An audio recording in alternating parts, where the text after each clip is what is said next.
Everything global 2025 साल का सबसे बड़ा पब्लिक प्राइवेट इज्तिमा अबूजहबी में 4 फरवरी को शुरू हुआ और दुबई में 5-6 फरवरी तक जारी रहेगा, जिसमें 70 ममालिक से 500 से ज्यादा नुमाइश कुनिंदगान और 150 सरमायाकारों को इकट्ठा किया गया।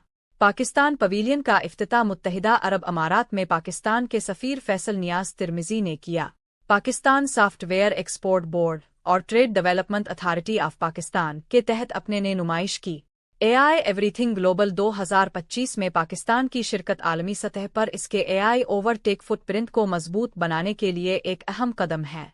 मसनूई ज़हानत के लिए मुत्तहिदा अरब अमारात की कौमी हिकमत अमली 2031 और अबूजहबी हुकूमत की डिजिटल हिकमत अमली 2025-2027 के मुताबिक AI 2030 तक UAE की GDP में $100 बिलियन का हिस्सा डालेगा।